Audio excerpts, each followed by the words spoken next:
रात के 2 बजे आप अकेले अपने रूम में खड़े हो। आप मिरर के सामने देखते हो, सब नॉर्मल लगता है, लेकिन अचानक आपके रिफ्लेक्शन के पीछे कोई और खड़ा है।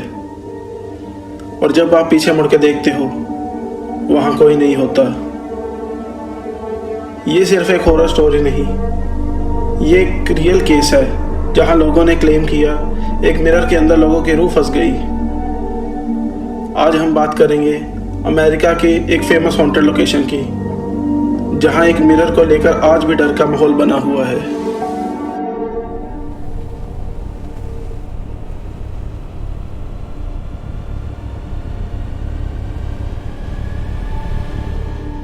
ये कहानी है लुजियाना यूएसए की एक जगह जिसका नाम है माइटल्स प्लांटेशन। इस जगह को अमेरिका की सबसे हॉन्टेड लोकेशंस में से एक माना जाता है। ये प्लांटेशन 1700s के आसपास बना था और यहाँ कई अजीबोगरीब इंसिडेंट्स रिपोर्ट हुए हैं, लेकिन सबसे ज़्यादा फेमस है एक पुराना मिरर जो घर के अंदर लगा हुआ है। लोग कहते हैं ये सिर्फ एक मिरर नहीं, बल्कि ये एक पोर्टल है। इस स्टोरी की सबसे इंपॉर्टेंट कैरेक्टर है क्लोई। क्लोई एक एन्स्लेव्ड वुमेन थी जो इस प्लांटेशन में रहती थी। लेजेंड्स के अकॉर्डिंग क्लोई ने एक दिन घर के सारे फैमिली मेंबर्स को जहर दे दिया। कुछ लोग कहते हैं ये उसने रिवेंज के लिए किया, कुछ लोग कहते हैं कि वो सिर्फ अटेंशन चाहती थी। लेकिन जो हुआ बहुत हॉरिफाइंग था। कुछ फैमिली मेंबर्स की डेथ हो गई और उसके बाद क्लोई को भी मार दिया गया। अब आता है स्टोरी का सबसे क्रीपी पार्ट। जब ये डेथ हुई तो एक रिचुअल फॉलो नहीं किया गया।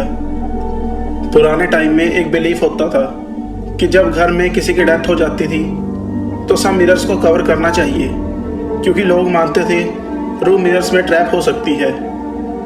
लेकिन इस घर में यह रिचुअल नहीं हुआ एंड रिजल्ट, लोग कहते हैं उनकी रूह उस मिरर के अंदर रह गई। अब सवाल आता है, क्या किसी ने सचमुच कुछ देखा? आंसर है हाँ। विजिटर और स्टाफ ने मल्टीपल बार क्लेम किया है कि मिरर पर छोटे छोटे हैंडप्रिंट्स दिखते हैं। उन्हें क्लीन करो तो फिर वापस आ जाते हैं। कई लोगों ने मिरर के अंदर फेसेस देखे हैं और कुछ ने शैडोज मूव करती हुई भी देखी हैं। और सबसे शॉकिंग बात, ये इंसिडेंट अलग अलग लोगों ने अलग अलग टाइम पर रिपोर्ट किए हैं। मतलब ये सिर्फ एक इंसान का इल्यूजन नहीं है। अब थोड़ा लॉजिकल साइड भी देखते हैं। क्या ये सब सच में पैरानॉर्मल है या फिर हमारा ब्रेन हमसे गेम्स खेल रहा है? साइंस कहती है ओल्ड मिरर्स में ऑक्सीडाइजेशन हो जाता है, ग्लास के पीछे के केमिकल्स डिग्रेड होते हैं, इससे अजीब पैटर्न्स बन सकते हैं। और एक टर्म होती है पैरेडोलिया। ये एक साइकोलॉजिकल इफेक्ट है जहाँ हम रैंडम पैटर्न्स में से फेसेस देख लेते हैं, जैसे क्लाउड्स में शेप्स देखना। लेकिन एक सवाल अभी भी बाकी है, अगर ये सब सिर्फ एक इल्यूजन है तो सेम मिरर, सेम टाइप के साइटिंग्स बार बार कैसे हो रहे हैं? डिफरेंट लोग, डिफरेंट टाइम, फिर भी सिमिलर एक्सपीरियंस। क्या ये कोइंसिडेंस है या फिर सच में कुछ और भी है जो हम समझ नहीं पा रहे? तो आप क्या सोचते हो?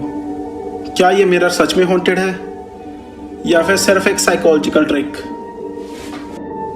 अगर आपको ये वीडियो पसंद आई तो इसे लाइक करें, शेयर करें और मेरे चैनल को सब्सक्राइब करें। ऐसी वीडियोस मैं रोज डालता हूँ। और कमेंट में बताएं आपका इस केस के बारे में क्या कहना है।